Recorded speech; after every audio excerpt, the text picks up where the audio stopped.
கால்ல விழுந்தோம் அப்படின்னா, என்னுடைய பாவமெல்லாம் ஆமா. வந்துட்டு அவங்களுக்கு போகும் அப்படின்றது. அது உண்மையிலே நிஜங்களா? அப்படி சொல்றாங்கல்ல. இப்ப நானும் ஜோதிடர் குடும்பத்துல பிறந்தவ. வயசுல பெரியவங்க. ஆ இப்ப நீங்க வயசுல பெரியவங்க. என்ன ஆசீர்வாதம் பண்ணுங்க மேடம்னு கால்ல விழுந்தேன் அப்படின்னா, என்னுடைய பாவம் எப்படி உங்களுக்கு வரும்? அப்படி ஒரு நம்பிக்கை இருக்குல்ல. அதனால ம், தானே யாரும் கால்ல விழாதப்பா அப்படின்றாங்க. ம், ஏம்மா கால்ல எல்லாம் விழாத. ஒண்ணு சுயமரியாதை. இப்ப நம்ம பெரியார் வழியில சிந்தித்தால் அது சுயமரியாதை. இப்ப நான்லாம் யாரையும் என் பிள்ளைங்களையோ யாரையுமே எந்த தருணத்திலயும் யார் கால்லயும் விழாதன்றுவேன்.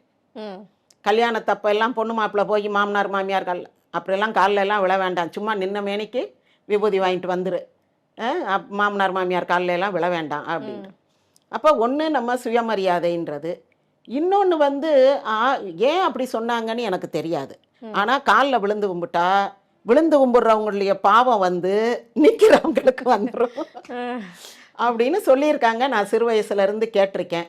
ம். அ குறிப்பா பிராமின்ஸ் வந்து யாரையும் கால்ல விழுந்து கும்பிட விடமாட்டாங்க. இப்ப இந்த கோயில்ல எல்லாம் இருப்பாங்கல்ல, ஆமா. அவங்கெல்லாம் வந்து விட மாட்டாங்க.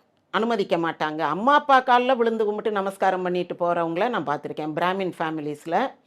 அதுவும் இந்த திருச்சி, தஞ்சாவூர் பக்கம், மதுரை பக்கம்லாம் நான் பார்த்ததில்ல. ம், நான் திருச்சி காலேஜில் வேலை பார்க்கும்போது யாரையாவது பேச கூப்பிட போனோம் அப்படின்னா, அவங்க கிளம்புறதுக்கு முன்னாடி, "அம்மா ஒரு நிமிஷம் உள்ள வான்னுவாங்க." "என்ன அம்மாட்ட என்னத்த ரகசியம் பேச போறாரு கிளம்புற நேரத்தில்?" அப்படின்னா, உள்ளே போய் நமஸ்காரம் பண்ணி அம்மாட்ட ஆசீர்வாதம் வாங்கிட்டு வருவாங்க. ஓகே. ம். அப்படி ஒரு பழக்கம் பிராமின் ஃபேமிலிஸில் இருக்குது. அது அவங்க வீட்டு பெரியவங்க கிட்ட.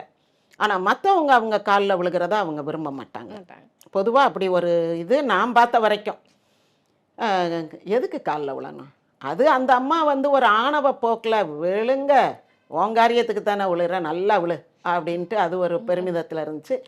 அதுக்கடுத்து சசிகலா காலில் விழும்போது அவங்களும் பேசாமல் தானே இருந்தாங்க. ஆமா. ம், அதனால தான் சசிகலா அதை கொஞ்சம் என்கரேஜ் பண்ணியிருக்கலாம். ஜெயலலிதா கிட்ட வந்து வேண்டாம்னு சொல்லியிருக்க மாட்டாங்க. ம், அஹ் விழட்டும்னு சொல்லாமல் கூட இருந்திருக்கலாம். ம். சொல்லியிருக்க மாட்டாங்கன்னே வச்சுக்கிறோம். எல்லாரும் உன் காலில் விழட்டும், அக்கா உங்கள் காலில் விழட்டும் அப்படின்னு சொல்லியிருக்க மாட்டாங்கன்னு நினைக்கலாம். ஆனால் விழ வேண்டாம், அவங்கள விழ வைக்காதீங்கன்ற வார்த்தை சொன்னாங்களான்னு தெரியல. சொல்லியிருந்தா ஒரு நட்பின் பேரில் இவங்க கேட்டிருப்பாங்கன்னு தான் நான் நினைக்கிறேன்.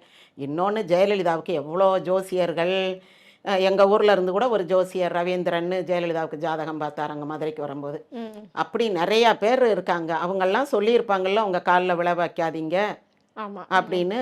அப்போ இது எதுக்கு நம்ம சொல்லுவானே, இந்த அம்மா அடுத்த தடவை நம்மளை கூப்பிடாது, நமக்கு வர்ற வருமானம் போயிரும்னு நினச்சா அவங்க சொல்லியிருக்க மாட்டாங்க.